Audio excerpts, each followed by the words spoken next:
Los hermanos sean unidos porque esa es la ley primera.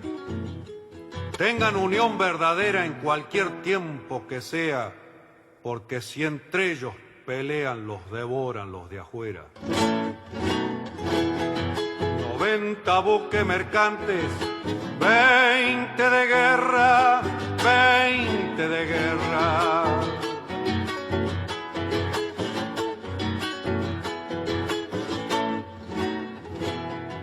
Vienen pechando arriba las aguas nuestras, las aguas nuestras.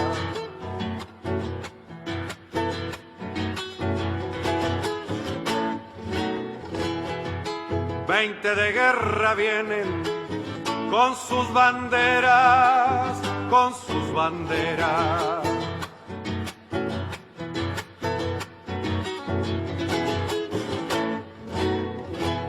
La pucha con los ingleses, ¿quién los pudiera?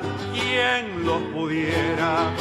Que lo tiro a los gringos, Unigran 7, navegar tantos mares, venirse al cohete, que digo venirse al cohete. Buenas tardes, queridos oyentes.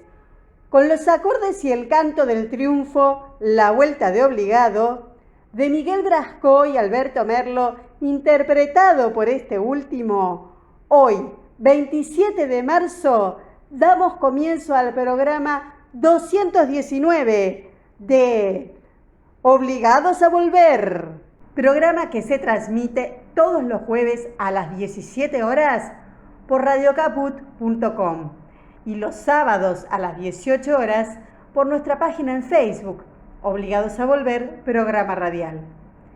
Obligados a Volver, un análisis de la realidad argentina y mundial desde nuestra mirada, que es nacional, popular, democrática, feminista, latinoamericanista y ambientalista. Obligados a volver, porque como dijo el general San Martín, cuando la patria está en peligro, todo está permitido, excepto no defenderla. Obligados a volver, porque un día de octubre de 2016, un grupo de veteranos activistas del movimiento nacional sintieron la necesidad de sumarse a la resistencia contra el régimen neoliberal macrista y decidieron volver a la militancia activa fundando este programa. Comité de dirección: Norberto Raful, Edgardo Margiota, María Graciela Zavala y quien les habla, Marina Martínez. En la operación técnica, Nicolás Rearte. A continuación, Norberto nos comentará, como suele hacerlo, el temario de nuestro programa de hoy. Buenas tardes, Norberto. Buenas tardes, Marina. Buenas tardes a todos, todas y todes los oyentes de Obligados a Volver. Temario del programa número 219. Como siempre, dividido en dos bloques. En el primer bloque tenemos los temas de política, que son la política internacional que trae Hernán Pereira, el informe sobre Brasil de José Corledoira y cerrando el primer bloque los temas de la ciudad de Buenos Aires, temas de Cava que nos trae Irene Ring. Tenemos un pequeño intervalo musical y pasamos al segundo bloque, en donde en principio está la columna de Panorama Teatral de Ana Acrogliano, que hoy nos presenta a Pundonor, monólogo para pensarnos. Luego le sigue la columna de Aquí Folclore de Edgardo Margiota, que hoy presenta a Ramón Ayala. A continuación, la columna Comentando Libros de Daniel Calderón, que hoy nos trae el cuento Esa Mujer de Rodolfo Walsh. Y cerrando el bloque y el programa, la columna Vamos al Cine con Rubén Casati, que hoy presenta a Hugo del Carril. De esta manera está organizado el programa de hoy. Arrancamos entonces con Hernán Pereira. Buenas tardes, compañeros. Este es el informe de política internacional. Yo soy Hernán Pereira, un añejo colaborador de Obligados a Volver. Y estamos asistiendo en el mundo a una gran disputa política y ver si vamos a tener un mundo unipolar o multipolar. Por un lado, Estados Unidos, que no ha cambiado un ápice su política de mantenerse como la primera potencia del mundo, haciendo retroceder a China y a Rusia, que serían las amenazas más palpables, y además viendo qué carácter le da a su alianza con Europa, porque era su socio y es su socio más importante, pero resulta ser que a la hora de sentarlo a la mesa de las decisiones lo viene postergando y lo quiere seguir postergando. No ha cambiado mucho esto entre Trump y Biden. Esta semana hubo, después de las agresiones de Biden a Rusia y a China, calificó a Putin de asesino y al primer ministro chino, al premier chino, de no tener un solo hueso de democracia. Y además dijo que era un violador sistemático de los derechos humanos por la situación de Hong Kong y por situaciones vinculadas con algunas minorías chinas que han sido reprimidas por cuestiones ideológicas y religiosas. Todo esto ha generado la reacción de los rusos y de los chinos, que se juntaron el lunes pasado con la visita del canciller ruso a Pekín, y allí se firmó un acuerdo estrictamente político. Hay que acordarse que China y Rusia forman parte del Consejo de Seguridad de Naciones Unidas. Allí son 5 votos. Y entonces van a funcionar como un bloque de 2. ¿Frente a qué? Frente a Estados Unidos y su política con sus aliados europeos. Recordemos que allí se sienta Francia y se sienta también Gran Bretaña.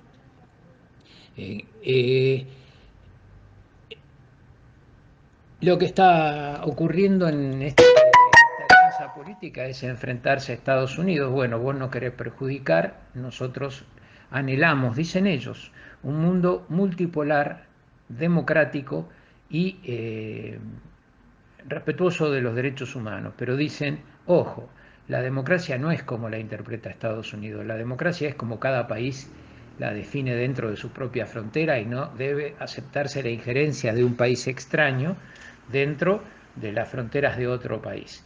Una obvia alusión a lo que hace Estados Unidos. Y además con fuertes críticas a las actitudes políticas del último tiempo, como los bombardeos que ordenó Biden en Siria, la intervención militar en Afganistán que se prolonga, no va a terminar en mayo. Biden hizo una conferencia de prensa el jueves y dijo que no se van a poder retirar como habían prometido en mayo de Afganistán y que va a haber represalias contra Corea del Norte. Corea del Norte hizo un ensayo misilístico, tiró 2 misiles en el mar de la China,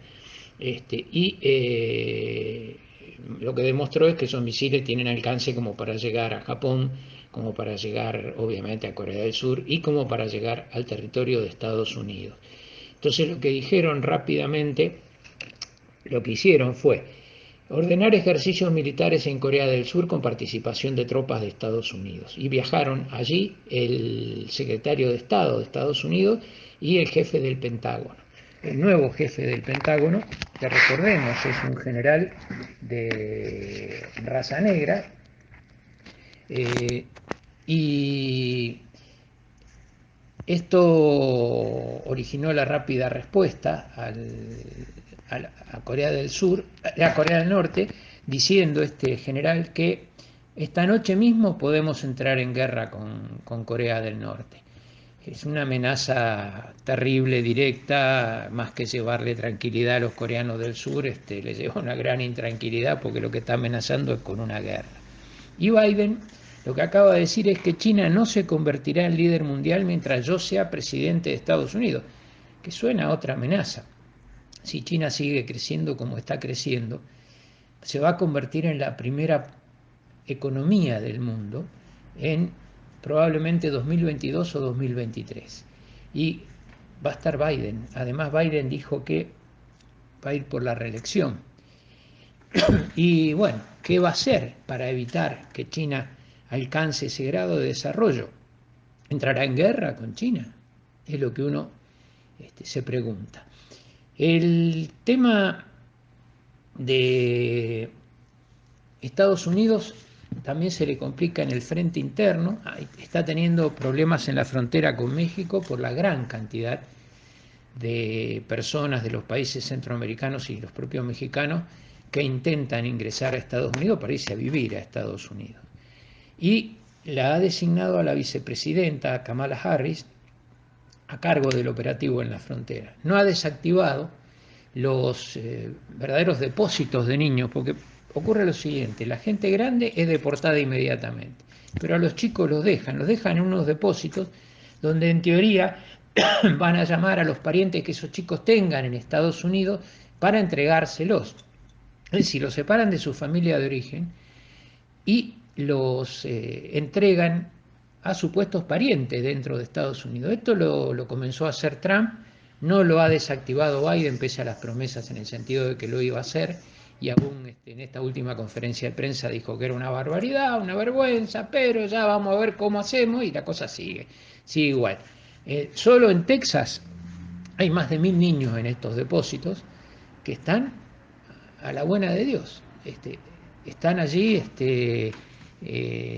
realmente en situación de una violación espantosa de los derechos humanos. No es violación de los derechos humanos solamente, es una espantosa violación de los derechos humanos. El otro gran problema que está enfrentando el mundo es qué va a pasar a la salida de la pandemia. Se están acelerando planes de vacunación, sobre todo en los países desarrollados. Estados Unidos ya tiene 130 millones de vacunados sobre una población de 330 millones de habitantes. Y Biden promete que para fin de abril, comienzo de mayo, va a haber 200 millones de vacunados. Y probablemente más todavía. Y en todos los demás países desarrollados ocurre más o menos lo mismo. El único problema es la dificultad en la producción de vacunas. Pero han acaparado la producción de vacunas absolutamente todos ellos. El tema es que ya están diciendo, va a haber dos mundos. El mundo de los que más o menos salen de la pandemia y el mundo de los que no pueden salir de la pandemia. Entonces, entre los que salen de la pandemia va a haber intercambio comercial, va a haber intercambio de turismo, se va a poder viajar, etcétera, etcétera. En el resto no. ¿Quiénes van a quedar afuera? África, Sudamérica, América Central y gran parte de Asia, los países pobres. De nuevo la división entre ricos y pobres.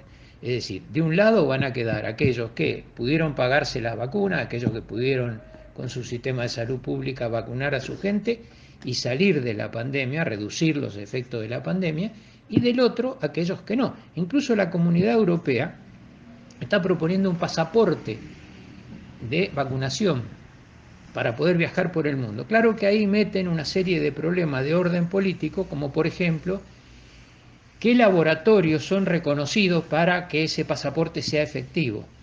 Bueno, lo curioso es que son los laboratorios europeos y los norteamericanos, el resto no. Ni Rusia, ni China, ni otros países como el caso de Cuba, que están muy prontos a tener su propia vacuna, van a poder emitir ese pasaporte y ser reconocidos por los países desarrollados. Como se ve, siempre sigue la desigualdad, siempre sigue la presión política. En torno a esto se ha conocido un nuevo informe del Departamento de Estado, se desclasificó, era secreto, y ahora salió a la luz casi sin que la prensa lo haya mencionado.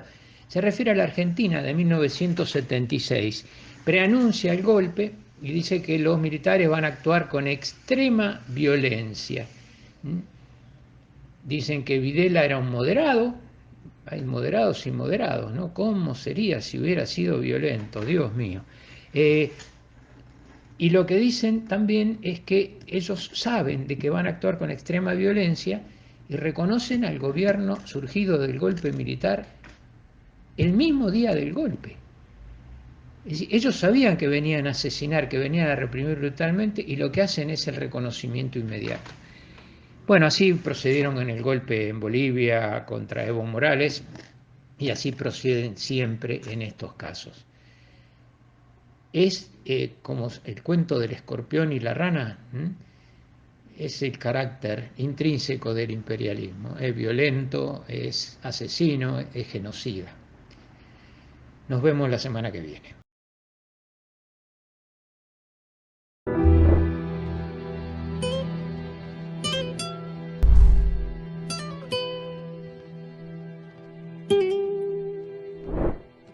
Buenas tardes, compañeros de Obligados a Volver. En la Semana de la Memoria, Verdad y Justicia por los 30.000 detenidos desaparecidos. Soy José Corredoira y vengo a ustedes con el tema de Brasil. El fin de semana pasado se conoció una carta firmada por 500 personalidades del mundo de la economía, de las empresas y de las finanzas, donde mencionan frases como estas. Se las voy a leer. Situación económica y social desoladora. Una. Otra. Brasil es el epicentro mundial del COVID-19, con la mayor media móvil de nuevos casos en el mundo. Otra, menciona que el cuadro es alarmante, con un sistema de salud al borde del agotamiento y en la gran mayoría de los estados con insuficiencia de camas de terapia intensiva, respiradores y profesionales de la salud para atender a los pacientes. Otra frase, esta recesión, así como sus consecuencias sociales, son nefastas y fue causada por la pandemia y no será superada en cuanto no se la controle, con una actuación competente por parte del gobierno federal. Otra frase, Bolsonaro, un negacionista del COVID-19,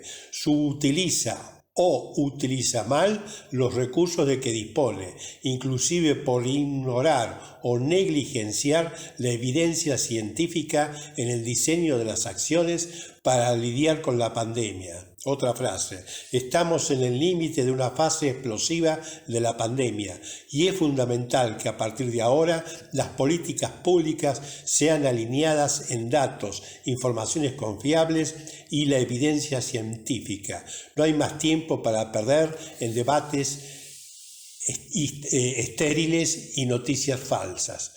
Bueno, esta carta es un poco una muestra del deterioro de las instituciones. Claro, los empresarios aquí han reaccionado cuando el uso de camas de terapia intensiva llega al 100%, inclusive en las unidades privadas. O sea, cuando el dolor toca a su puerta, a sus hogares, es cuando recién emiten esta carta. Bueno, de todos modos tenemos que evaluar aquí que hay un deterioro de las instituciones que se referencian al campo empresarial, económico y financiero. ¿Cuáles son las bases de apoyo que ha tenido Bolsonaro? Los evangelistas, los militares, los medios, el Poder Judicial, la Embajada de Estados Unidos. En cuanto a los evangelistas, podemos decir que hay una desazón generalizada por el convencimiento de que Dios le dio la espalda a Bolsonaro. Es algo mágico, pero así ocurre. Su base electoral, en gran parte centrada en los evangelistas, se ha estrechado en forma notoria. Su otra base de poder, los militares que en razón de su pérdida de prestigio, porque han pasado por el Ministerio de Salud varios generales sin ningún tipo de éxito, han estimulado a que se filtren noticias de parte de ellos que tienen que ver, por ejemplo, con compras ridículas de lomo para los casinos de oficiales, de salmón, de whisky, a precios exorbitantes. También trascendieron noticias respecto de tráfico de drogas en aviones de la Fuerza Aérea Brasilera, donde los tripulantes eran allegados al responsable máximo de la Central de Inteligencia brasileña, que es el general Heleno. También por el desprestigio de los militares por haber negado camas en sus unidades hospitalarias para la atención de casos de COVID. También porque los militares cerraron hospitales de campaña al terminar la primera ola y antes del comienzo de la segunda, no previendo cómo podría proseguir la propagación de la pandemia, y esto es conocido también por la población. Por otro lado, el comando militar se ha dividido en cuanto a las lealtades, y tenemos que el vicepresidente, que es el general Mourão, ha perdido la adhesión de importantes unidades militares. La otra base de apoyo era el sistema de medios. Bueno, el sistema de medios no ha sido dañado y tiene el propósito no de golpear a Lula porque tiene una popularidad creciente, pero sí golpear al Partido de los Trabajadores. Esto lo va a seguir haciendo. ¿Cuál fue la otra base de poder de Bolsonaro? El Poder Judicial. El Poder Judicial, fíjense ustedes, que ha declarado incompetente a Moro para juzgar a Lula luego de 4 años. O sea, se tomó 4 años en juzgar una incompetencia de base. Bueno, el Poder Judicial aún con esto sigue intacto en su poder y hace ostentación del mismo. Por ejemplo, exime del pago de impuestos a las ganancias a los miembros del Ministerio Público Fiscal, pero ahora además a los miembros de ese ministerio se les va a pagar la medicina privada. Bueno, la otra base de apoyo ha sido la Embajada de Estados Unidos, que ha visto disminuido su poder por la influencia que ha tenido en la población, la conciencia de que se ha vacunado mayormente hasta ahora con la vacuna producida por China en el laboratorio Coronavac, la vacuna que se llama Sinovac y que se produce en el estado de San Pablo en el Instituto Butantan. Así que este vendría a ser un poco el resumen de la situación de las 5 bases de apoyo que ha tenido Bolsonaro. Para menos en el caso de los evangelistas, como dijimos, para menos en el caso de los militares, en un sentido neutro para el caso de los medios que van a golpear al PT, como les comentaba. El Poder Judicial se mantiene intacto y la embajada con este tema de la vacuna china ha perdido prestigio, y la vacuna que ellos promocionan, que es la Pfizer, llegarían 100 millones de dosis, pero recién en septiembre. El otro laboratorio, Johnson & Johnson, promete 17 millones de dosis, pero recién para agosto. O sea, en la primera, segunda y tercera ola de la pandemia, la embajada no estuvo presente. Allí viene también un deterioro del poder que conserva Estados Unidos sobre la opinión pública, o la ascendencia que tiene sobre la opinión pública brasileña. Así que nos encontramos con un Brasil en un estado de cuasi ingobernabilidad.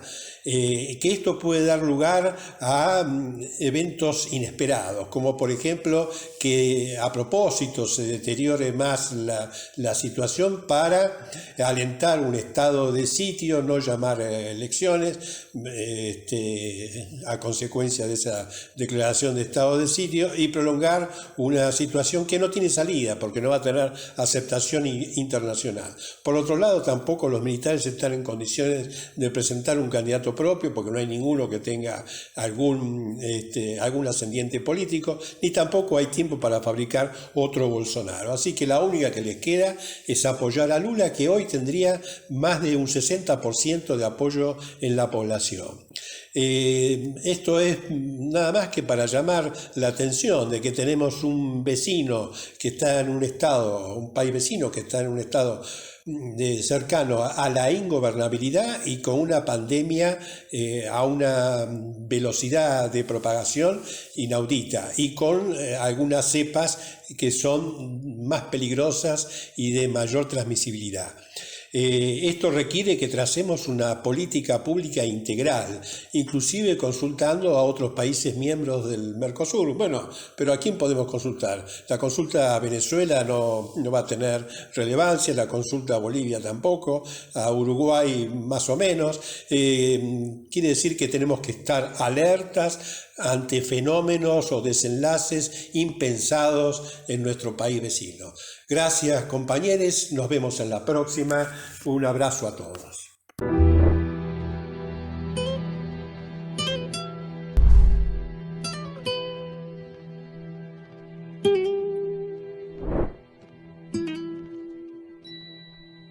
Buenas tardes, compañeras y compañeros de Obligados a Volver. Esta es la columna de temas de Cava. Soy Irene Ring y hoy vamos a tratar la posición de los legisladores de Juntos por el Cambio con respecto a los derechos humanos, que en el día de ayer en la legislatura no permitieron repudiar el agravio sufrido por Estela de Carlotto.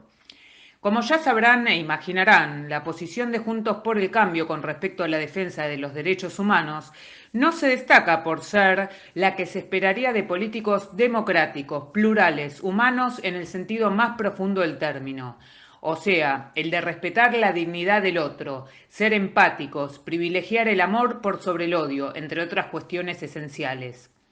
Podemos ubicar como disparador para abordar este tema lo que sucedió en esta semana, en la cual se conmemoró el 45 aniversario del golpe de Estado de 1976 en el Día por la Memoria, la Verdad y la Justicia.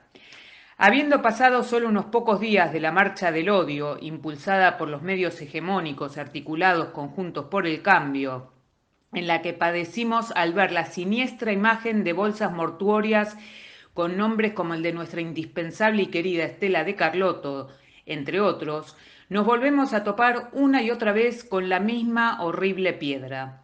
En esta ocasión tomó la forma de un comunicado del partido, de Juntos por el Cambio, PRO, firmado por su presidenta Patricia Bullrich, el jefe de diputados del PRO, Cristian Ritondo, en el que volvían a lesionar la figura, el símbolo, la persona que es Estela de Carlotto, quienes, tomando las palabras de esta última, que planteó en una entrevista que Macri debería estar detenido, cuestión que puede argumentar y que si hubiese una verdadera justicia podría ser una realidad, aprovecharon para denigrarla una vez más, postulando que ella había renunciado a la defensa de los derechos humanos y la trataron de instigadora de delito.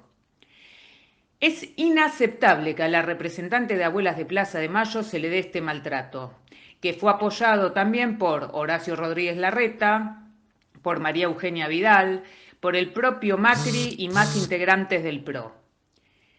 Este 24 de marzo, que se caracterizó como siempre por buscar memoria, verdad y justicia, con amor, sin odio, sin revanchismo, solo apelando a la actuación de una justicia legítima, no cuestionada, no parte activa del lawfare, fue empañado por los que siempre están presentes. Pero en este caso no hablamos de los desaparecidos que están en el corazón y en la memoria de un pueblo que quiere un mundo mejor, sino de aquellos que apoyaron el golpe cívico-militar del 76 con su modelo económico de destrucción del empleo, derechos, aumento de la desigualdad, endeudamiento, timba financiera, entre otros flagelos con los que azotaron a nuestro país. Esos presentes que necesitaron para satisfacer sus privilegios, y no solo satisfacerlos, aumentarlos, ¿no? Necesitaron de coartar libertades, endemoniar a militantes, estudiantes, intelectuales, artistas, políticos, docentes, delegados gremiales, trabajadores y tantos, pero tantos otros, endemoniar y desaparecer en muchos casos, miles de casos a estos argentinos, asesinarlos, también necesitan y necesitarán de formatear el sentido común, como nos advirtió Cristina Kirchner.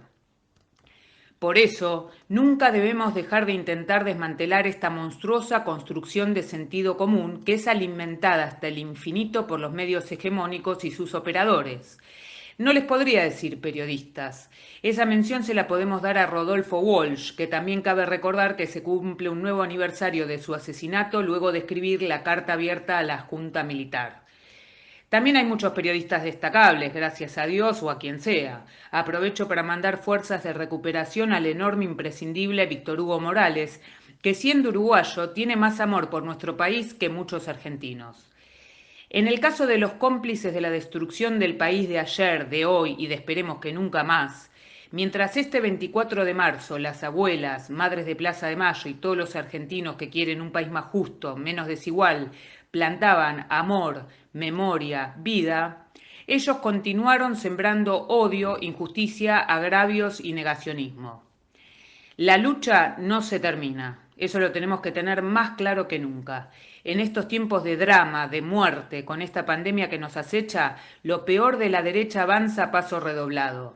Pero el camino que marcaron las abuelas, las madres de Plaza de Mayo y los 30.000 también está marcado para ser transitado a través de todos los tiempos, por más y más argentinos con conciencias no adormecidas. Bueno, esta fue la columna del día de hoy, bastante fuerte pero necesaria. Así que bueno, los dejo y nos reencontramos la próxima. Chau, chau.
Les invitamos a conocer nuestros otros medios de comunicación.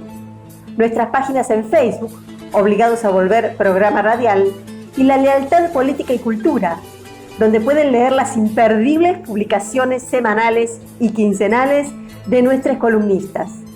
También en Facebook, el grupo Obligados a Volver, dispuesto para el intercambio de información y debate entre nuestros oyentes. Y el rotativo de Obligados a Volver, un servicio cotidiano de noticias, música y buen humor a través de un grupo de WhatsApp. También les invitamos a suscribirse a nuestro canal de YouTube, Obligados a Volver, donde podrán volver a ver los programas ya emitidos.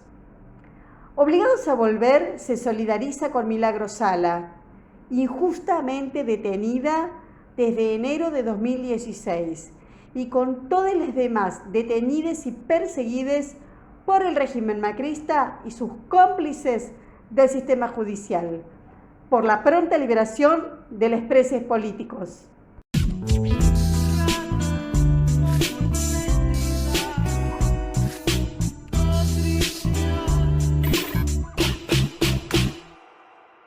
Nadie nace malo, en eso tienen razón, pero yo creo que Patricia puede ser la excepción. De apellido rimbombante y clase acomodada, yo creo que Patricia era una niña malcriada.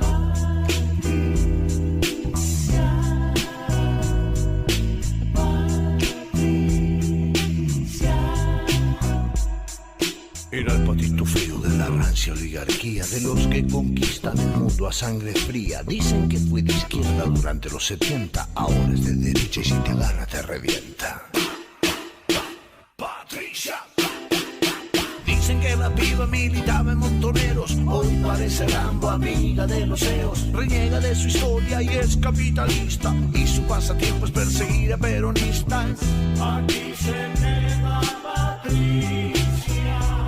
Decía que luchaba por la liberación, pero ahora cree que en todo hay una conspiración. Dejó de hacer pintadas, vuelve y luche para matar el tiempo persiguiendo mapuches. Patricia. Durante los 90 militó en el peronismo, después con De la Rúa y terminó en el macrismo. Pregunto con respeto porque quiero informarme cómo es que pasaste de montonera a gendarme. Habrá sido el alcohol de ayer con las pastillas que transformó tu sueño en una pesadilla. ¿Cuál fue tu mala leche, Patricia? ¿Qué ha pasado? ¿Qué te ha llevado a ser la mano dura del mercado? Patricia.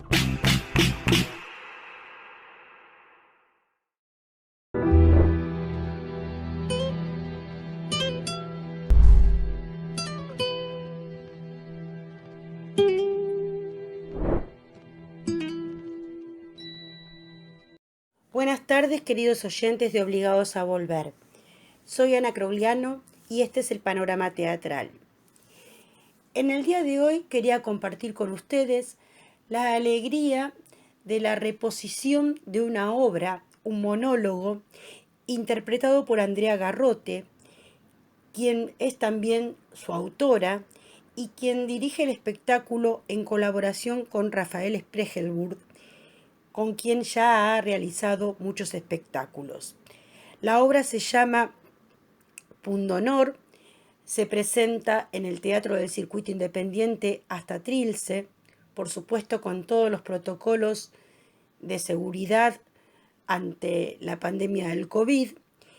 Y para conocer más de esta obra y animarse a asistir y a disfrutarla, voy a compartir con ustedes una nota publicada hace varios años en el diario Página 12, escrita por Liliana Viola. Antes de que el público termine de acomodarse, la escenografía de Pundonor ya lo ha ubicado en situación de clase. Pizarrón verde gastado, luz de tubo, tarimita de autoridad y un escritorio que parece estar desvencijándose ahí desde antes de Foucault. El aula es el mensaje, el saber no ocupa confort. Será por eso que son tan sobreactuadas en sacrificio las instalaciones de las universidades públicas, de rápida conciencia de lo que en las escuelas primarias, saber en miniatura, se considera abandono de estudiante, un crimen. ¿Será que para pensar hay que sufrir? Sin embargo, hay un detalle, casi un error. La puerta por donde ingresará la profesora tiene un cartel luminoso que dice salida, una señalización más teatral que académica. ¿Para qué venimos al teatro? ¿A que nos den una clase? ¿A encontrar una salida? Las preguntas pertinentes y las no tanto explotan en el aire sin parar en esta extraordinaria función de filosofía. No hay respuestas, no hay respiro, pero por suerte la puerta se abre. Para los que no me conocen, yo soy la profesora Claudia Pérez Espinosa. Abandonad toda la calma. Acaba de hacer su ingreso un ejemplo viviente de la materia que enseña. Ella es, en cuerpo y pose, una introducción a Foucault. También abandonad toda certeza. Lo que viene es tan divertido como es desgarrador. La profesora, única actriz en escena, tiene un cometido doble. Por un lado, dar su clase y por otro, dar explicaciones sobre un episodio que ha ocurrido fuera de cuadro en el cuatrimestre anterior. Su imagen estuvo bardeada en las redes, o para decirlo a la antigua, le tocaron el pundonor. De ahí en más, lo único que queda es derrapar con la ayuda de las instituciones. Cayó en un cuadro depresivo, como quien entra en el marco de un cuadro del deshonor, y luego de aceptar someterse a tratamientos y valerianas, luego de recuperar su imagen subiendo las típicas fotos de felicidad en redes, las autoridades le dieron una oportunidad. O sea, estamos ante su primera aparición luego de una licencia psiquiátrica. Vamos a desplegar cómo funciona en el sujeto la maquinaria del poder y de qué manera lo moldea, convirtiéndolo en un engranaje que reproduce a su vez la maquinaria, dice la profesora. Y la actriz y dramaturga Andrea Garrote cumple con lo que acaba de anunciar.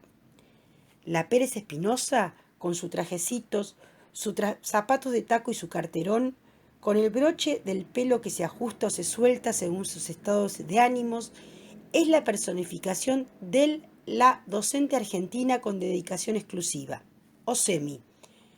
Pero atención, ni caricatura ni estereotipo, sino una anatomía política del detalle, con sus tics, sus tonos y también con sus desvíos, todo poéticamente calculado. Cuenta Andrea Garrote que desde que estrenó Pundonor, siempre a sala llena, suelen convocarse grupos de profesores y también estudiantes que vienen a reconocerse. A veces reservan de a 15 para festejar el final de un cuatrimestre. Hasta me han llamado para dar una clase de Foucault en más de una cátedra. Les respondo que no puedo decir nada, que soy dramaturga. Una vez me llamó una mujer que se presentó como «Soy profesora de sociología» y la esperé para decirle algo. Temblaba pensando que había metido la pata con algún concepto.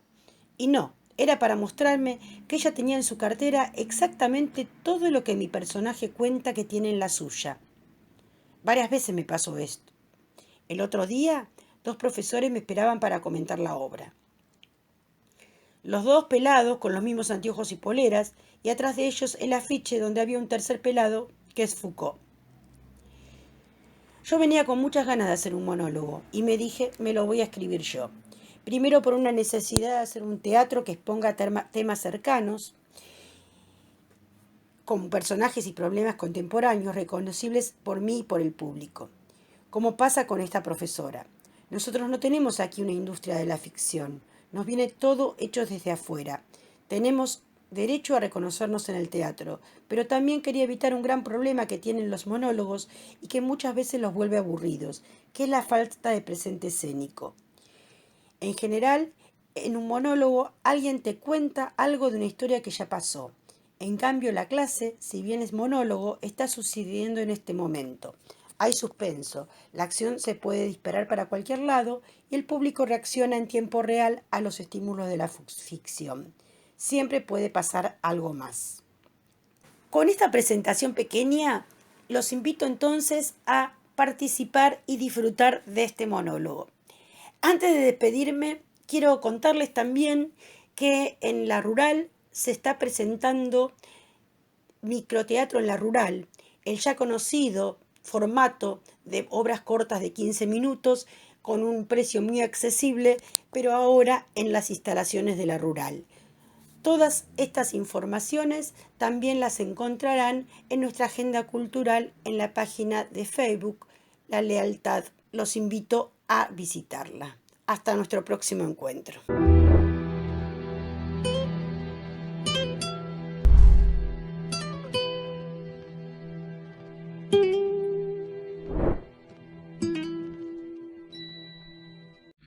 Hola amigos de Obligados a Volver, los saluda Edgardo Margiota. Esta es nuestra columna Aquí Folclore y hoy rendiremos un sencillo homenaje al gran Ramón Ayala, nombre artístico de Ramón Gumersindo Cidade, quien acaba de cumplir 94 años. Ramón Ayala nació en Posadas el 10 de marzo de 1927 y es uno de los artistas más importantes de la cultura popular argentina. Músico, poeta, artista plástico, compositor e intérprete y el único instrumentista de guitarra de 10 cuerdas en el folclore argentino. Lleva sobre sus espaldas más de 300 composiciones con ritmos de galopa, chamamé, chotis misionero, rasguido doble, samba y gualambao. Este último ritmo, reconocido como creación suya, ha sido declarado Patrimonio Cultural por la provincia de Misiones en 2020.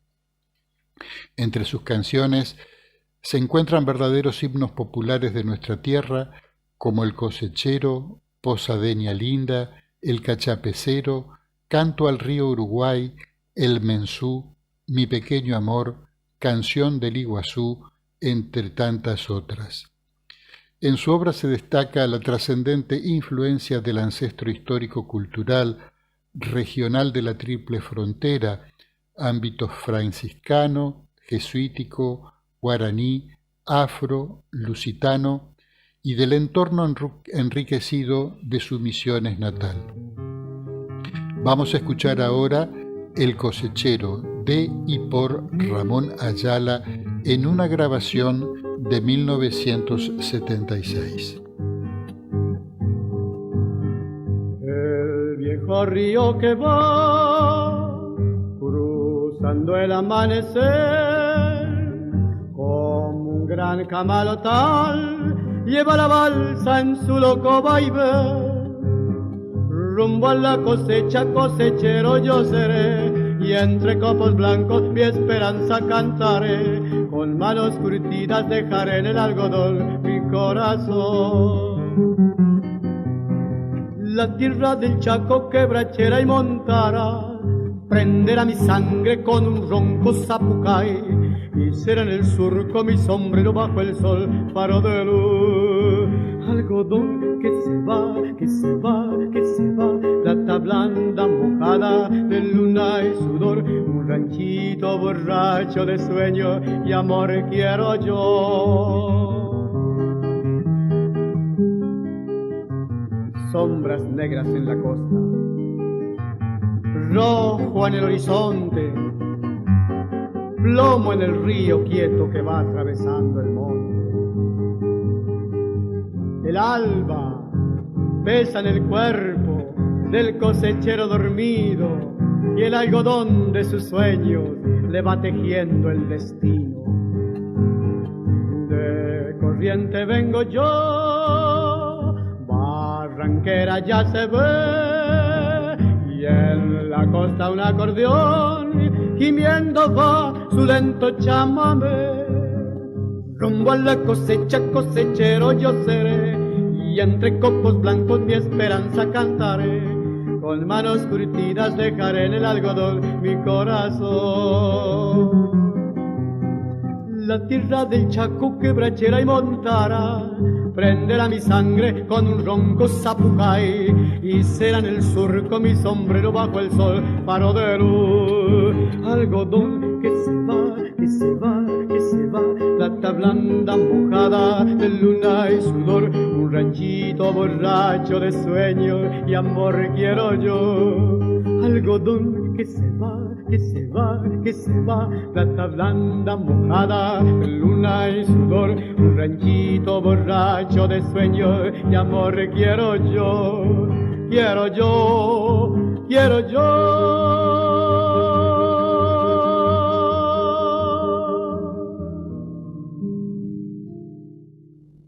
La trayectoria de Ramón Ayala arranca siendo él muy joven.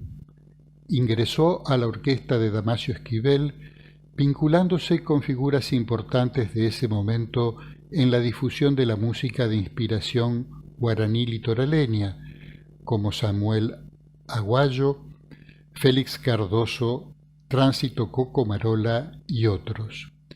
Actuó por todo el país acompañando a Margarita Palacios, experiencia valiosa en la que, como él mismo dice, aprendí a amar a nuestra tierra. Luego, integró el famoso trío Sánchez Monjes Ayala. Al cabo de una década, en 1960, decidió convertirse en solista de canto y guitarra, y para esa época, temas como el Mensú, su canción Al peón del Yerbatal, ya habían cobrado fama. Neike, neike, el grito del capanga va resonando. Neike, neike, fantasma de la noche que no acabó. Noche mala que camina hacia el alba de la esperanza. Día bueno que forjarán los hombres de corazón. La trascendencia de sus temas fue la puerta abierta para viajes internacionales que se iniciaron en Cuba en 1962 y que habrían de mantenerlo alejado de la patria durante 10 años. En Cuba, Ramón Ayala tuvo largos encuentros con el Che Guevara. Allí hablaban de la realidad social de América Latina. En un momento el Che le confiesa que en la histórica marcha iniciada el 1 de enero de 1959, desde Sierra Maestra a La Habana, los revolucionarios entonaban, entre otras canciones, el Mensú. Hacia mediados de los 60, su repertorio se encuentra totalmente integrado al movimiento del nuevo cancionero. A continuación, escucharemos la primera parte de Posadeña Linda, de y por Ramón Ayala, una grabación de 1976 que desde 2004 es la canción oficial de la ciudad de Posadas.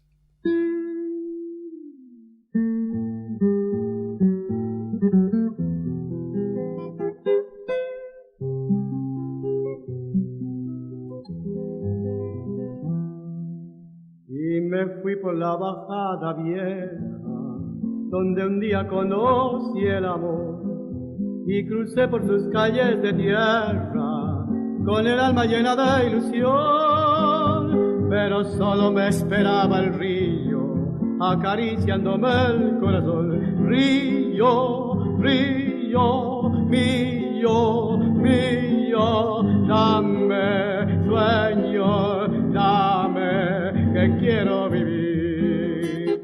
Posadeña, linda pequeña flor, el murucuyó te llevó en la sangre con tu misterio, tu soledad. Vengo de otra tierra, de otros caminos, de otro lugar, a buscar tu lumbre, tus ojos claros, tu palpitar. Río, río, mío, mío, dame sueños, dame, que quiero vivir. Ramón Ayala ha sido honrado como doctor honoris causa por la Universidad Nacional de Misiones y como personalidad de la cultura por la Universidad de Buenos Aires. Asimismo, ha recibido el Gran Premio Sadaic y la distinción UNESCO para el desarrollo de la cultura. Al cumplir sus 94 años, el 10 de marzo pasado, Ramón Ayala lo celebró con la edición de un nuevo disco, Monte Adentro, una antología que recupera grabaciones desde 1955 en adelante y una reedición de su libro Las trincheras ardientes del Paraguay, canto popular sobre la Guerra Grande. Nos despedimos hasta la próxima con Canción al Río Uruguay, Gualambao de Ramón Ayala, interpretado por él junto a Juan Núñez en bandoneón, Marcos Núñez en guitarra y Cacho Ruiz Iñazú en percusión, en una grabación para el programa Encuentro en el Estudio de 2013. Uruguay, misionero y trepado, por el Moconá se va tu canto de sol.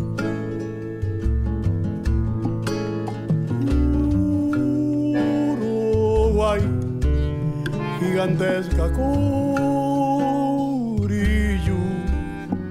es una jangada azul cayendo hacia el mar. Por el Uruguay yo me quiero ir, buscando la flor del amanecer, y allá en el confín, como a San Javier, volver a vivir.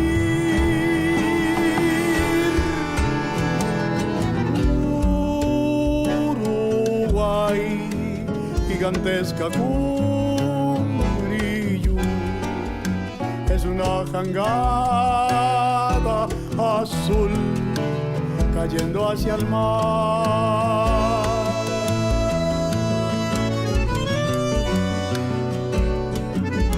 A bailar el gualambao, con el ritmo del viento, con la ola que va y el oleaje que vuelve, con el vuelo de la garza, con el horizonte hecho una llamarada lila, cuando muere el día lejos del monte.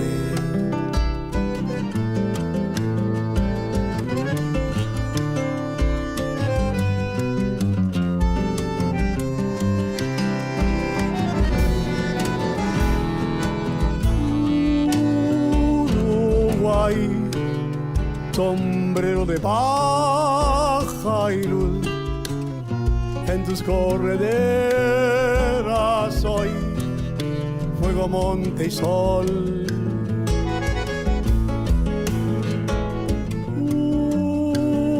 Uruguay, misionero y trepado, por el Moconá se va tu canto de sol. Por el Uruguay yo me quiero ir, buscando la flor del amanecer, allá en el confín, rumbo a San Javier, volver a vivir.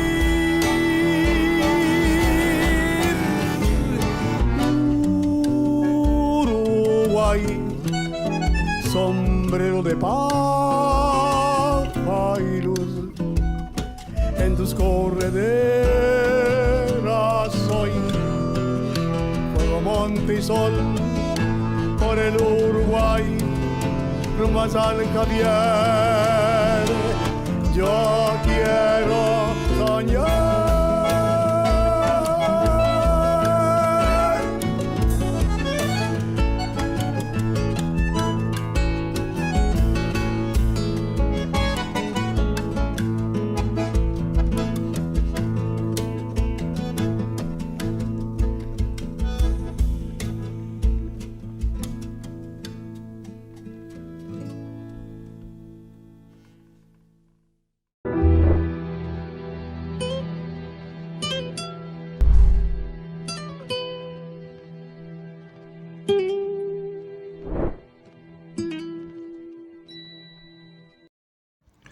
Buenas tardes, soy Rubén Cusati y hoy trataremos solo uno de los múltiples aspectos de la personalidad de Hugo del Carril, la de director de cine. Tuvo una vida personal y artística agitada y perseguida, pero tampoco nos centraremos en su cine costumbrista ni en su cine social más conocido como Las aguas bajan turbias, basada en una novela del comunista Alfredo Varela, a propósito del cual, estando este preso, Hugo intercedió frente a Perón, que le preguntó: ¿y qué hizo? Del Carril le respondió: orinó frente a la embajada de los Estados Unidos. Perón sonrió, guiñándole un ojo, diciendo: bueno, todos somos un poco comunistas si queremos justicia social. Para ese cine social tuvo como su guía a Mario Soffici. Hugo del Carril apoyó fervientemente al peronismo, alegando que los sueños de mi padre y de mi abuelo los cristalizó Perón. Entonces, ¿cómo puedo dejar de ser peronista? A pesar de ello, el ministro Apple y Luis César Amadori presionaron para que fuera levantada de cartel. En la Quintrala, con Ana María Lynch, de una hermosura increíble y ojos verdes, tuvo uno de sus mayores logros artísticos. En ella narra la vida de una mujer de la alta sociedad chilena, despiadada y sanguinaria, que quiere conquistar a un cura. Nacida para el mal y poseída por la locura en un contexto histórico del siglo XVII, para colmo religioso, cuando el gobierno de Perón transitaba tensiones con la Iglesia Católica antes del golpe. La película no tuvo éxito, pues fue levantada enseguida por el golpe militar, que encima lo metió preso.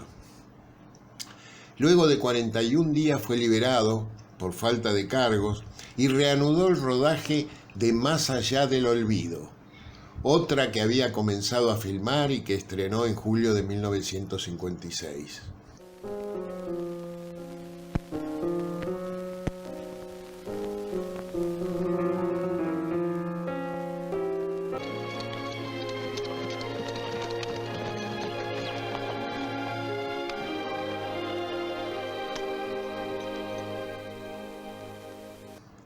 Estimo que hubiera sido un gran éxito de taquilla, pero fue prohibida y del Carril detenido una vez más por el delito de ser peronista, partiendo luego al exilio.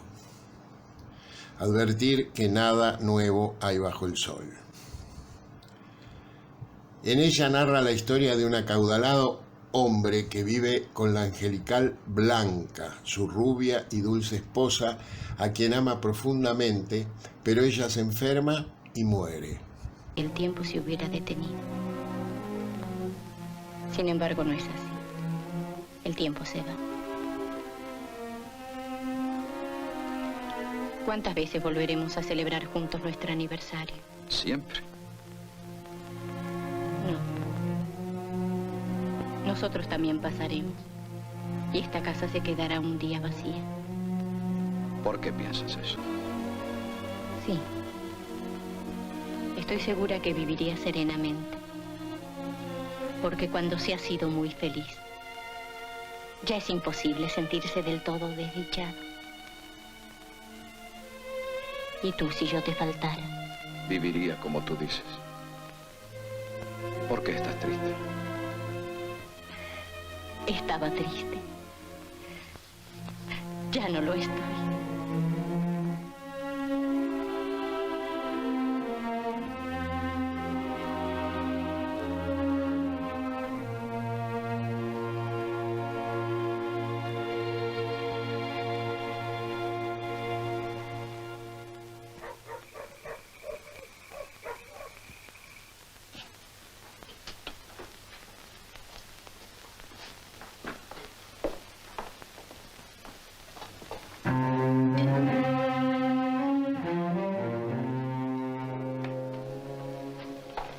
Se siente mal, señora.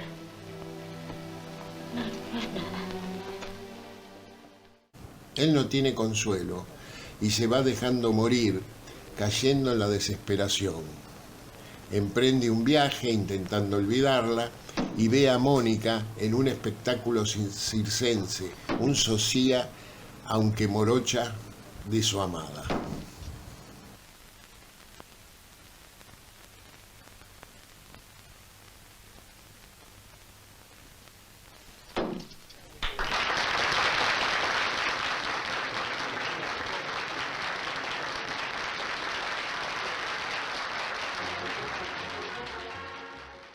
El hombre la rescata del cabaret en los que se gana la vida explotada por un proxeneta. Buenas noches. ¿Por qué no me ha esperado adentro? ¿No le gusta el lugar? A mí tampoco. Pero como me dan un tanto por lo que se toma. ¿Qué le pasa? ¿Por qué me mira así? Me parece imposible. ¿Imposible qué? Estar viéndole. Lo dice como si viera un fantasma. ¿No soy como cualquier mujer? Para mí no. Oiga, ¿me va a tomar el pelo? Discúlpeme.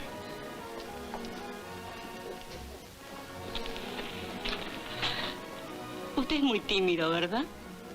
Me mira como si me tuviera miedo. ¿Dónde quiere que vayamos? Donde usted quiera. Vamos a mi casa a tomar una copa. No te creo.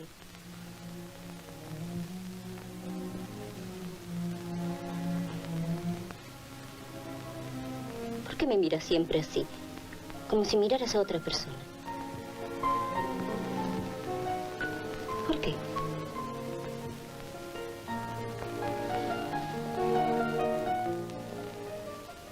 Amor mío.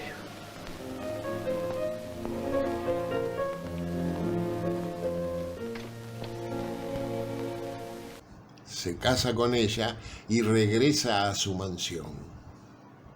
Esa mujer, tan igual en lo físico, es lo contrario a su esposa muerta en todo lo demás. Es inculta, bruta y ordinaria y debe enfrentarse a una servidumbre hostil y sobre todo a la constante comparación que su marido establece con la otra, con el deseo de cambiarla para recrear su amor perdido, como si fuera Pigmalión. Aquella era la santa, esta una puta. La casa es un personaje importante más, y Blanca en su ausencia opaca la presencia de Mónica mirándola siempre brillante desde arriba, desde el cuadro.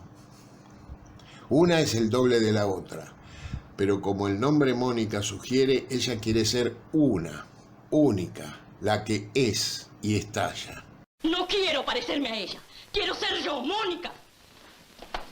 Cuando me conociste yo era una cualquiera, ya lo sé, pero era yo. Era mía quien buscaban los que me deseaban y los que me pagaban.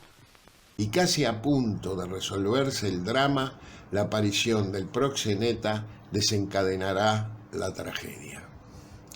Las dos mujeres están muy bien interpretadas por Laura Hidalgo, también de ojos verdes y espectaculares, que fue y es, a mi criterio, la mujer fatal del cine argentino.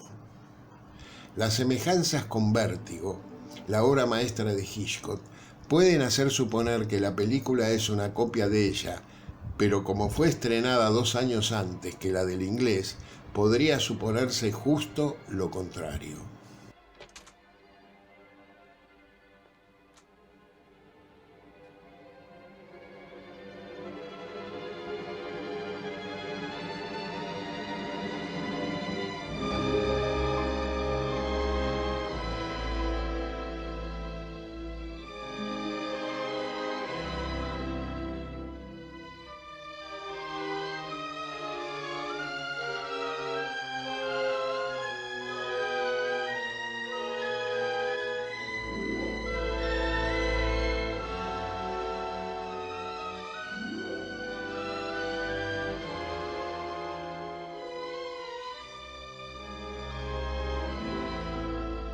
Y Laura Hidalgo es más sensual y bella que la mismísima King Novak.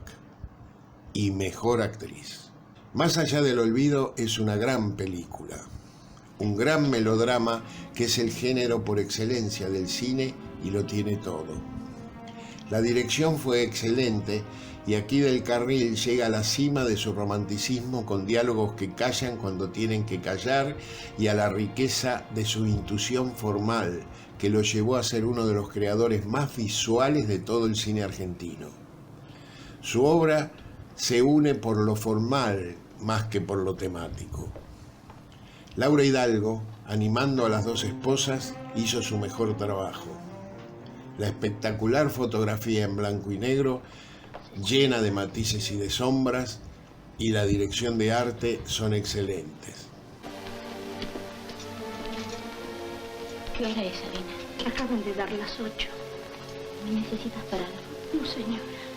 Voy a vestirme. Ocúpate tú del resto.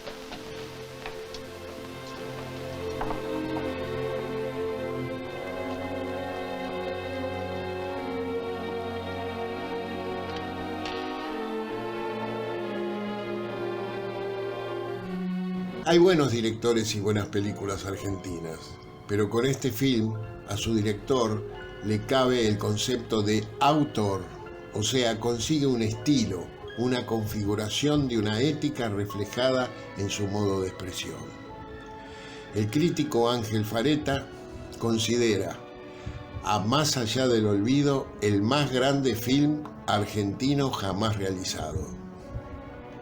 Es difícil encontrar en cualquier ambiente a alguien a quien nadie pueda criticar.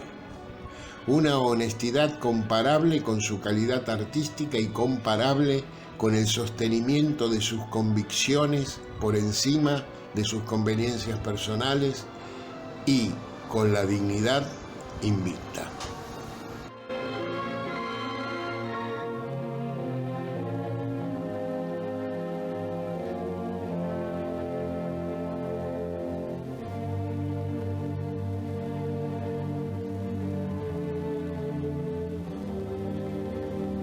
Mónica. ¡Mónica! ¡Mónica!